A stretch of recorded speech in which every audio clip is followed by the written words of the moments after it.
Para. Ahora, dale para adelante. Bien. Bueno, primero y principal, gracias por estar, tomarse una horita de su tiempo para escucharme, ¿sí? Bueno, lo que vamos a hablar de lesiones de isquiosurales, ¿sí? Y este título. ¿Es posible prevenirlas? La idea es ir desarrollando el Ateneo y ir planteándolo en base a lo que vamos viendo, ¿sí? Bien. El objetivo va a ser conocer primero la epidemiología de las lesiones, ¿sí?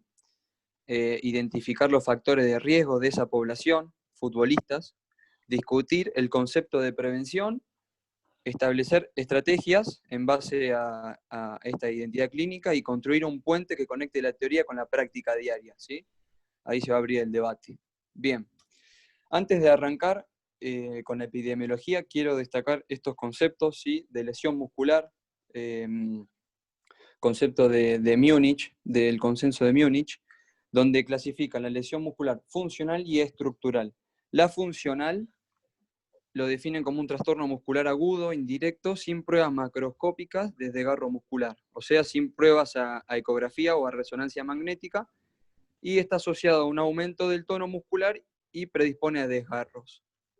Ahora, la estructural es el famoso desgarro en sí, lesión muscular aguda indirecta con pruebas macroscópicas de desgarro, o sea, pruebas en la ecografía, ¿sí? Para implementar y hablar todos el mismo idioma. Acá está el cuadro, ¿sí?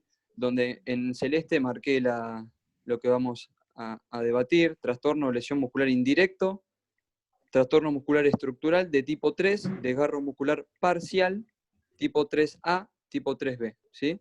Moderado y parcial. Bien, ahora sí, entrando directamente a la epidemiología, tenemos a las lesiones musculares en el cuadro de la derecha, ¿sí? Ocupan el primer lugar en lesiones musculares de miembros inferiores, un 37%, y de ahí para abajo, segundo, tercer y cuarto lugar, ¿sí? Tiene un promedio, este es un trabajo de Extran, ¿sí? Un trabajo epidemiológico en futbolistas, donde tiene un promedio de 14 días perdidos. Entonces, si nosotros analizamos en fútbol, 14, 15 días perdidos son 3 fines de semana, o sea, 3 partidos de fútbol perdidos. Si a esto, es un montón, si a esto le sumamos una etapa de playoff o clasificatoria y demás, donde juegan domingo, miércoles, miércoles, o sea, se duplica, son 6 partidos perdidos. Es como para tomar dimensión de esto. En general, un equipo de 25 jugadores puede esperar 15 lesiones por temporada, ¿sí? La incidencia aumenta con la edad, a partir de los 22 años, y ocurren en su mayoría en los últimos 15-20 minutos del primer tiempo y los últimos 15-20 minutos del segundo tiempo, ¿sí? Bien.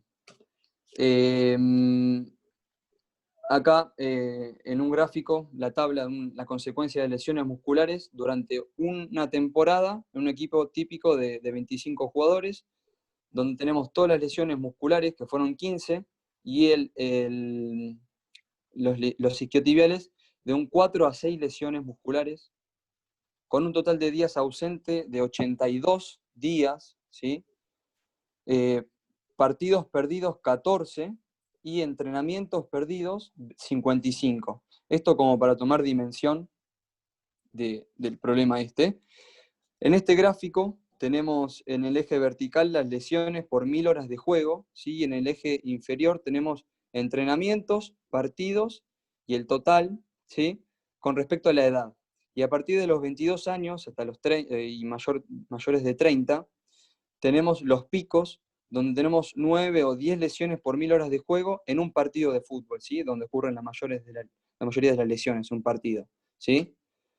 Lo mismo, pero dividido por grupos musculares, lesiones por 1000 horas de juego en partidos, donde el grupo muscular, a partir de la edad, lo mismo, 22 y mayores de 30, se llevan la peor parte, ¿sí? Entre 3,5 y 4 lesiones por 1000 horas de juego, ¿sí? Y por último, en este gráfico, tenemos lo que es un partido de fútbol en el eje inferior, ¿sí? De 0 a 90 minutos, ¿sí? Y acá el número de lesiones. Tenemos los picos, en lo que dijimos antes, ¿sí? en los últimos 15-20 minutos del primer tiempo y los últimos 15-20 minutos del segundo tiempo. Los picos en el total en gris oscuro, ¿sí? Y los isquiotibiales en gris más clarito, donde se llevan la peor parte de nuevo. Y esto abre la pregunta a debatir en estos minutos. Puede entrar en juego la fatiga, puede entrar en juego los minutos decisivos, situaciones determinantes, que bueno, abre la idea a estudios. Bien, este es un estudio de Barr Ekstrand en el 2018, donde implementan el término injury burden, que significa el impacto lesional. Es muy gráfico y muy donde suman la severidad más la incidencia. Esto nos da el impacto lesional. Entonces, en este gráfico es de bastante utilidad y me pareció interesante ponerlo porque si trabajamos en un equipo y demás, la forma de volcar los datos es bastante simple, donde tenemos en el eje vertical la severidad, o sea, los días perdidos, ¿sí? Y en el eje inferior tenemos la incidencia, o sea, el número de lesiones por 1000 horas de juego. En los dos extremos tenemos a la lesión del cruzado, ¿sí? Y a las lesiones de isquiotibiales. Donde, si analizamos, tenemos la lesión del cruzado, 200 días perdidos, ¿sí? Pero baja incidencia, tenemos 0,1 en incidencia. Ahora, si nos vamos a las lesiones de isquiotibiales, tenemos entre 20 a 25 días perdidos, pero alta incidencia, o sea, 1 por 1000 horas de juego, lo mismo que las contusiones, 1 por 1000 horas de juego, pero tenemos 6 o 7 días perdidos, ¿sí? Y en el medio todas las demás lesiones. Bien. Con respecto a la epidemiología nacional, no encontré mucho, no hay demasiado publicado. Sí encontré este trabajo del Club Atlético Belgrano de Córdoba, de un trabajo de Abruzzi y San Pietro, donde coincide con la literatura internacional, donde los isquiotibiales se llevan la peor parte de nuevo, y en edad lo único que evalúan en juveniles, de 14 a 21 años, ¿sí? Acá implementaron un programa preventivo del 2010 al 2017, pero tomaron también como referencia la epidemiología en el 2009, ¿sí? El plan fue funcionando, fue bajando las lesiones, ¿sí? Bien, y este de Club Atlético Talleres, lo mismo, coincide, pero lo tratan en juveniles de 8 a 20 años en una temporada, ¿sí? Donde la lesión muscular ocupa el segundo puesto, y yendo específicamente a las lesiones musculares por región anatómica, tenemos al muslo y la parte posterior con 120 lesiones, ¿sí? Este es un trabajo de Grosso y Lassen en el Club Atlético Talleres. Bien, ahora entra una pregunta y yo les pregunto, si alguien quiere abrir el micrófono o algo, o acotar algo, ¿cómo creen ustedes, en qué momento, en qué situación se da la lesión de isquiotibial? ¿En qué momento? ¿En qué situación? Si alguien quiere decir lo que se imaginen. Andrés, que es un tipo que se suele desgarrar bastante.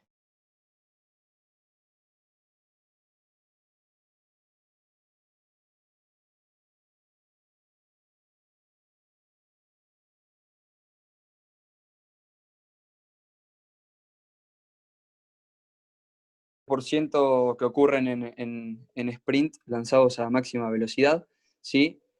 Y acá traje un video de Falcao, ¿sí? Donde se desgarra el isquiotibial, fíjense los minutos, 60 minutos del segundo tiempo, o sea, 60 minutos, en el segundo tiempo casi. Coincide con la literatura también, ¿sí? Avísenme si se ve, a ver si arranca. Esperen.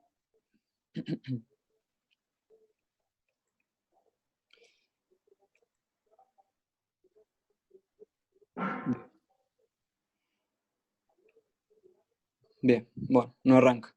Es un video, va lanzado en sprint, ¿sí? Donde es una situación determinante, y en un momento determinado se agarra la parte posterior del muslo, ¿sí? Y ahí sucede el desgarro. Ahí entran varios factores. Uno es la situación de sprint ya lanzado. Otra es el elemento de juego, la pelota. Va con dominio de pelota. Otro es el rival. Yo le tengo que ganar en velocidad al rival. Otro es, tengo que meter el gol. Estaba cerca del arco. Y otras son los minutos, las situaciones determinantes. Todo eso hay que tenerlo en cuenta y son situaciones determinantes. Bueno, después le paso el video.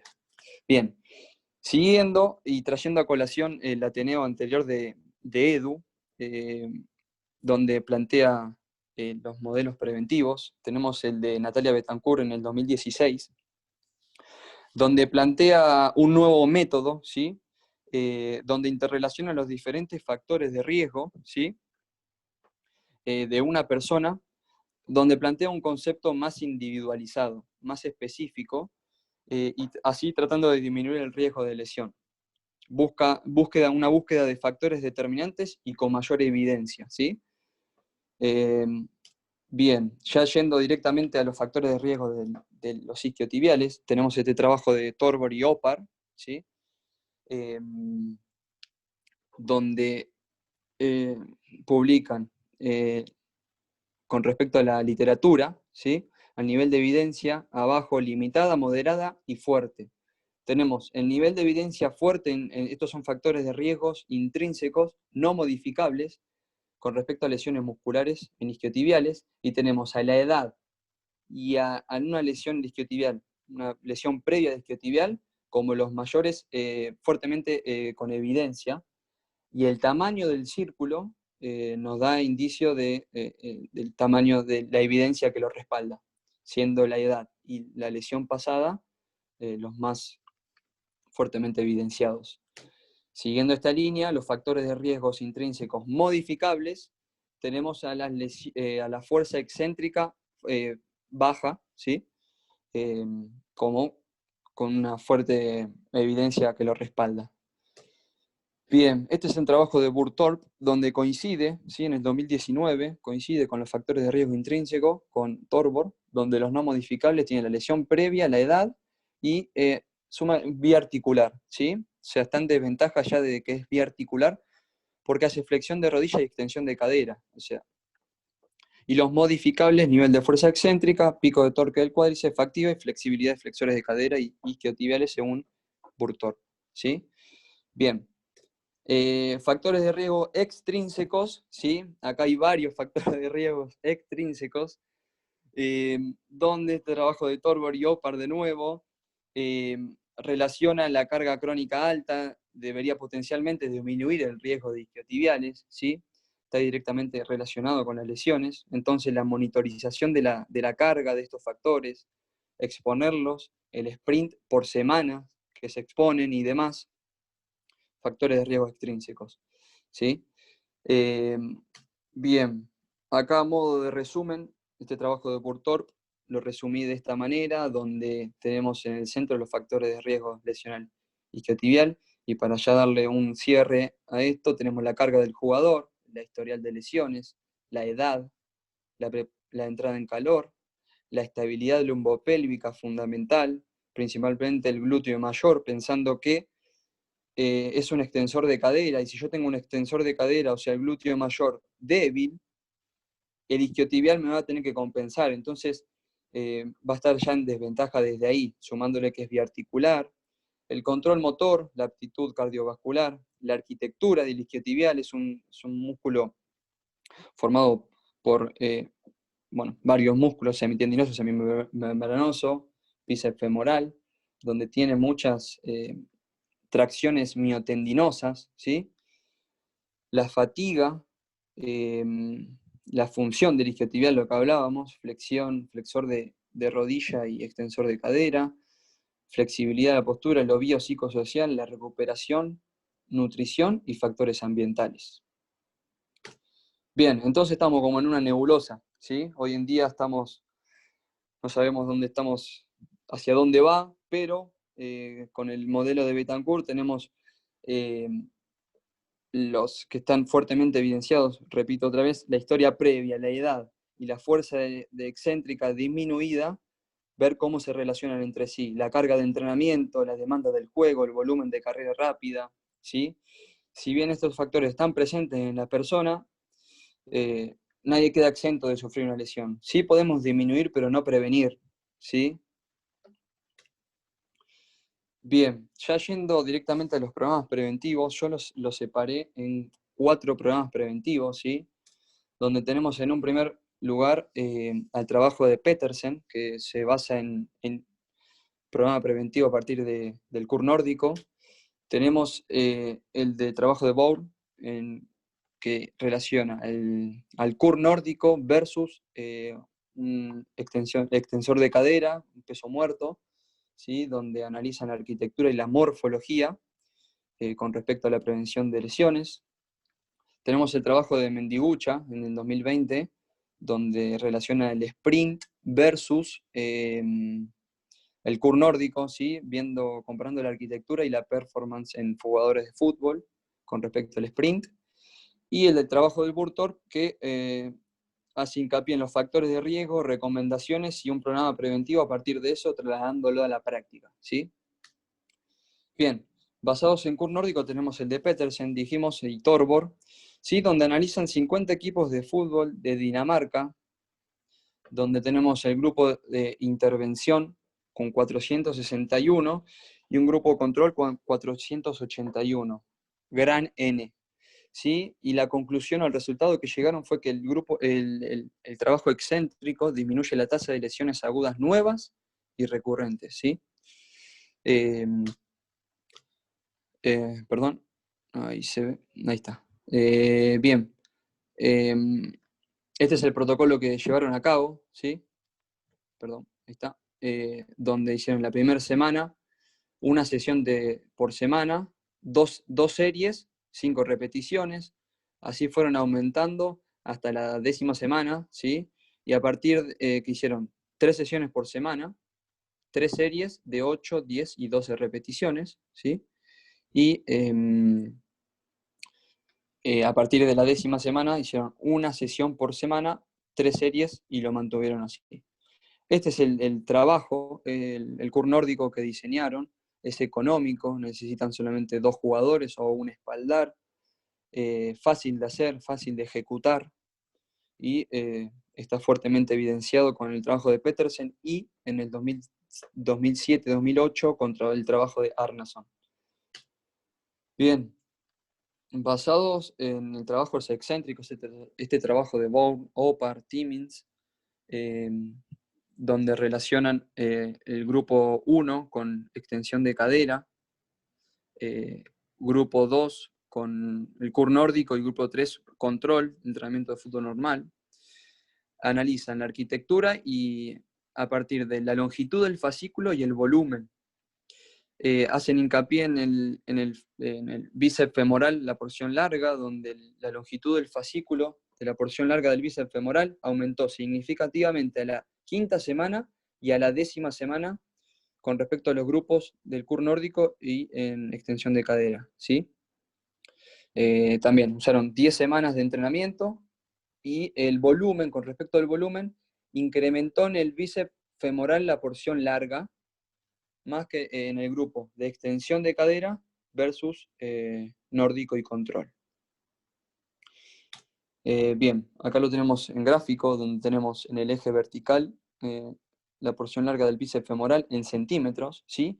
Y acá en el eje inferior las semanas, 5ª y la 10ª semana, ¿sí? Donde los clasificaron según la longitud del fascículo, arrancaron todos en más o menos 10,5, y en negro fuerte tenemos la extensión de cadera, y en gris encuadrado tenemos al CUR nórdico, donde la extensión de cadera aumentó de 10,5 y en la 5ª semana a 11,5, y en la 10ª semana se fue a casi 12 centímetros. Y el CUR nórdico se fue de 10,5 a casi 12 y a 13 en la 10ª semana.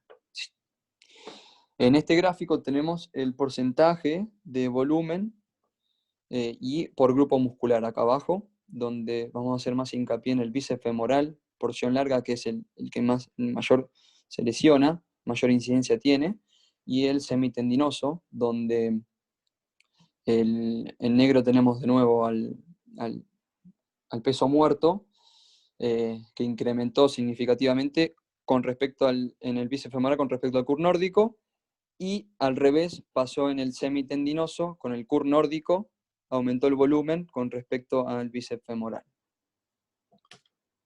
Bien, de esta manera lo llevaron a cabo, ¿sí? En la figura A tenemos al curl nórdico, en la figura B tenemos la extensión de cadera a 45 grados, y bueno, este es el primer estudio que evalúa las adaptaciones arquitectónicas y morfológicas de los isquiotibiales en respuesta a los diferentes grupos excéntricos, ¿sí? Bien, pasamos al sprint versus nórdico, el trabajo de Mendigucha, ¿sí? Donde implementa el sprint comparado con el grupo nórdico. Este es el trabajo del 2020, donde llegaron a la conclusión de que el grupo sprint, si bien la N es baja, pero bueno, ellos después como discusión lo abren al debate a que se siga analizando, es nuevo del 2020. El grupo sprint con 2 estímulos semanales mejora la velocidad, el rendimiento y la mecánica del sprint y aumento de la longitud del fascículo. Está evidenciado que si en los futbolistas hay menor longitud del fascículo, menor a 10,5 centímetros, tiene 4 veces mayor probabilidades de lesionarse. En el grupo nórdico mejoró el ángulo de penetración y aumentó la longitud del fascículo. En el grupo control no hubo cambios significativos.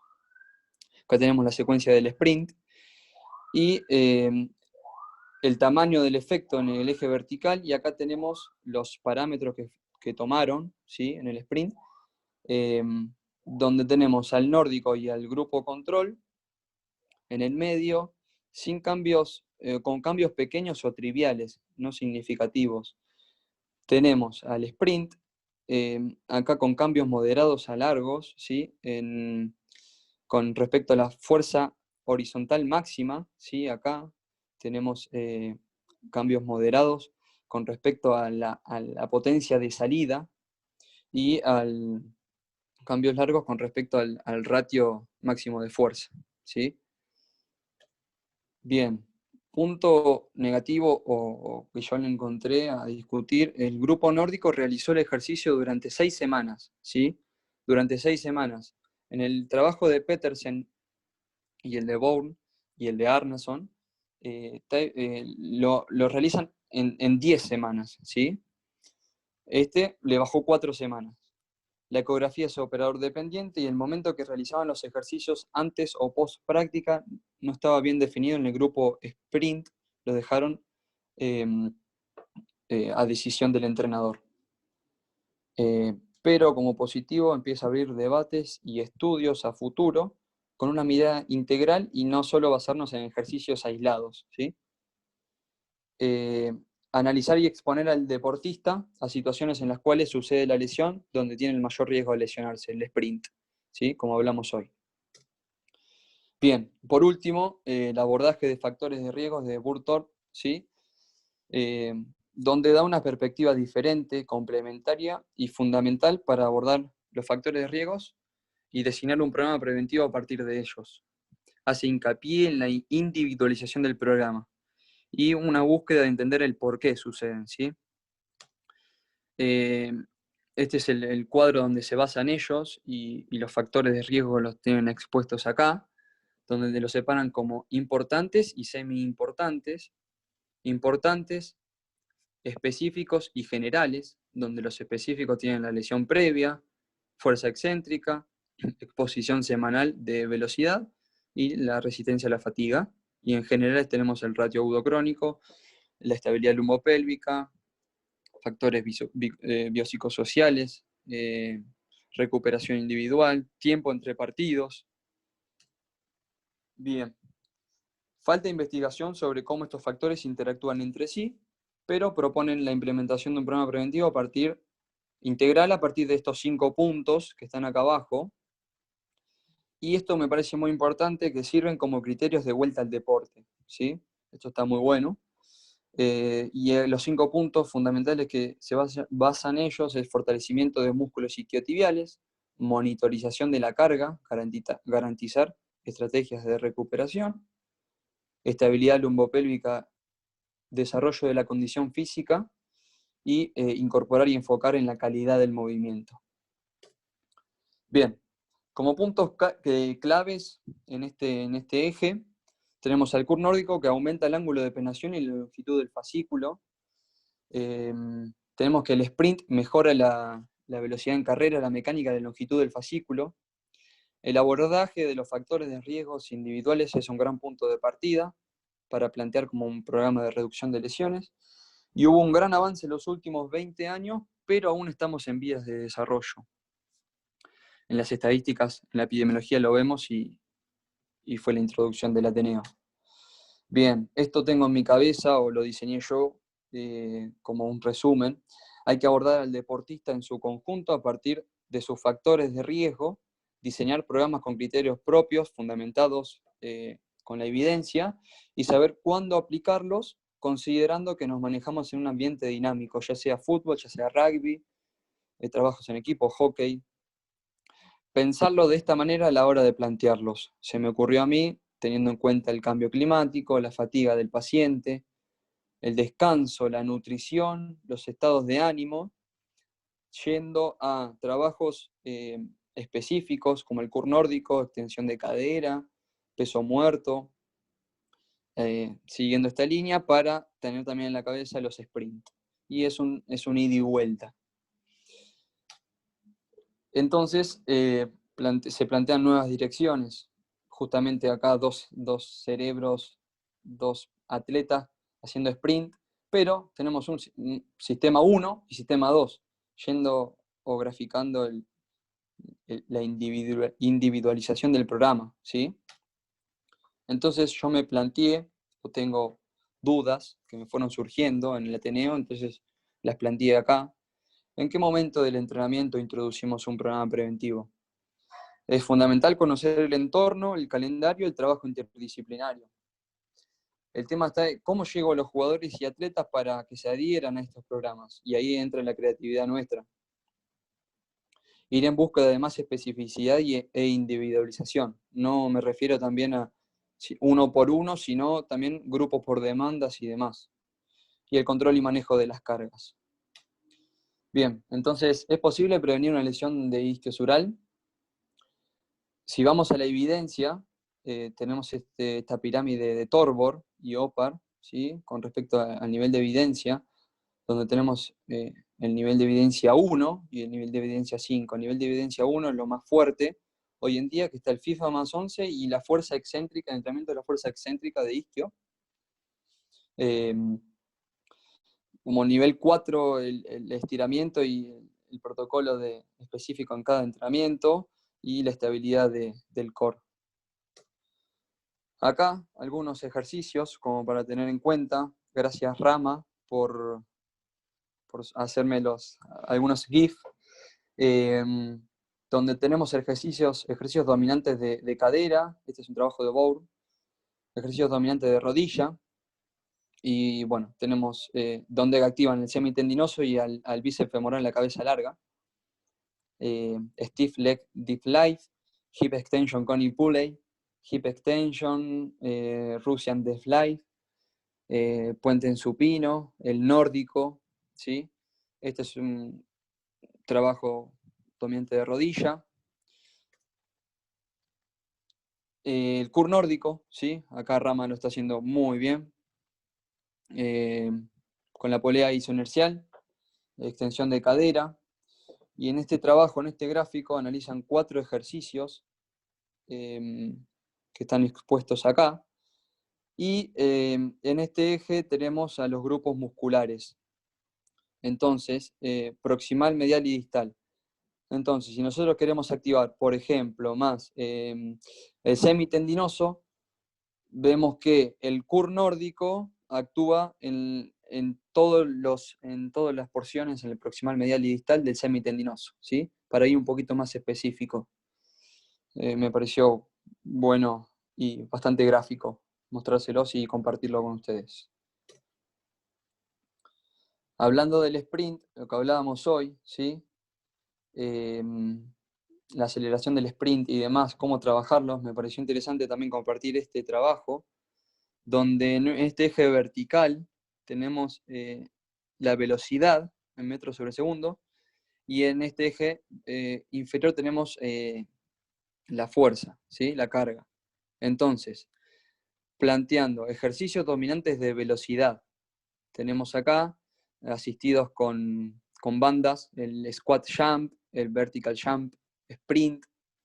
Tenemos ejercicios dominantes en potencias, jump squat con 20-50% de un RM, power snatch 30-50% de un RM, y ejercicios dominantes de fuerza, donde tenemos, por ejemplo, un trineo, el hip thrust con mayor a 85% de un RM, back squat mayor a 85% de un RM. Y eso está bueno empezar a implementarlo o tenerlo en la cabeza también, para compartirlo con el entrenador y demás. Bien, ya entrando en la recta final, quería dejar este comentario, esta idea de San Pietro, que me pareció muy interesante, trasladando de la teoría a la práctica, ¿sí? Esto principalmente en fútbol, donde los últimos 2 días antes de jugar un partido oficial, se suele hacer, en el caso del fútbol, trabajos tácticos, jugadas preparadas, ideas a plantear en ese partido.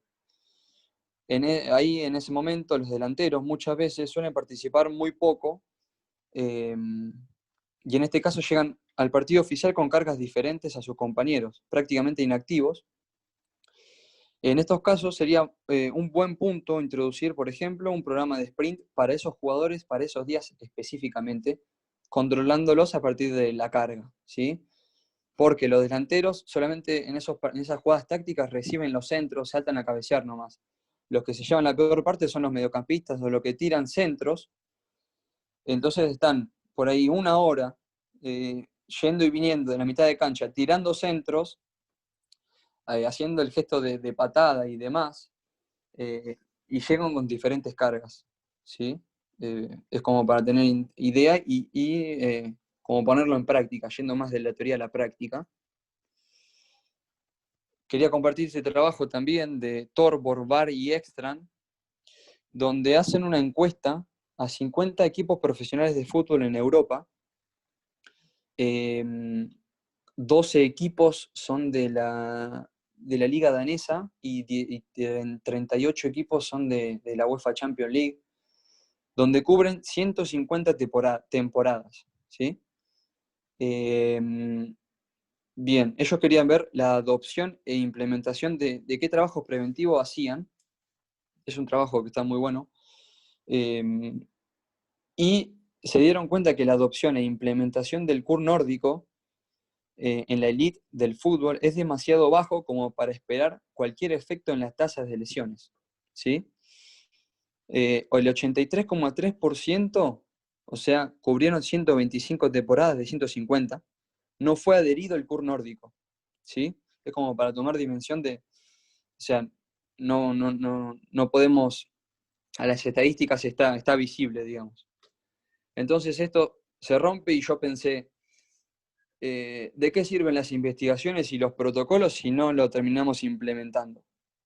A las estadísticas, ahí vuelvo a repetir, a las estadísticas está claro.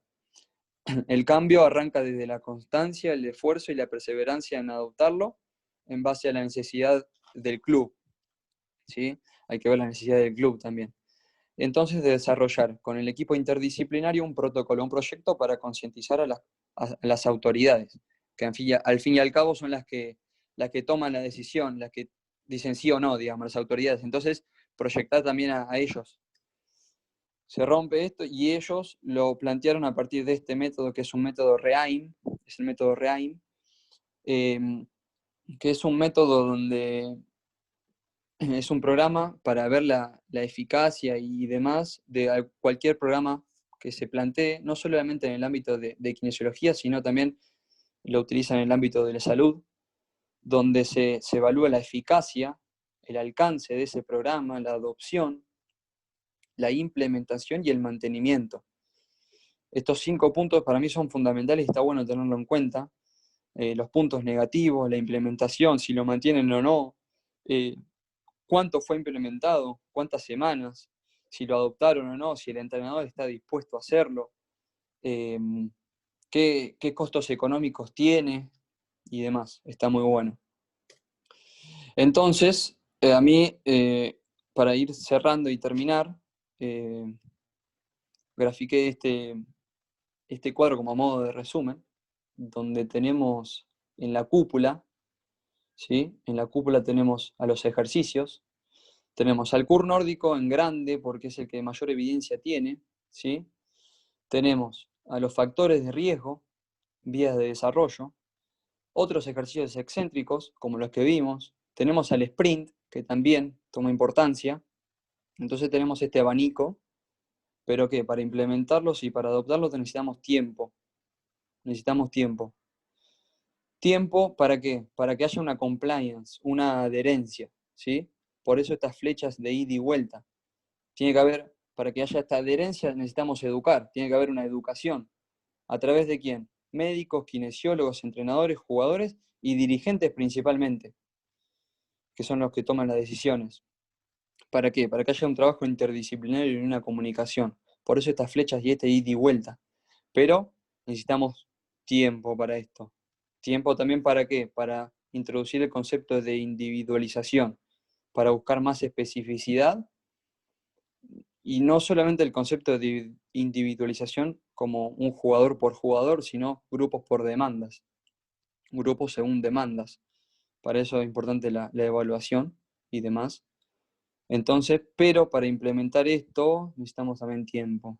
Todo con un mismo objetivo, que es mejorar el rendimiento del deportista y tratar de disminuir el riesgo de lesión, ¿sí? Bueno, gracias por su atención y quería terminar con esta frase que creo que viene a colación de este Ateneo, donde la frase de Bruce Lee: la vida nunca es estancamiento, es movimiento constante, movimiento sin ritmo, pues nosotros cambiamos constantemente, las cosas viven moviéndose y ganan fuerza mientras los hacen. Bueno,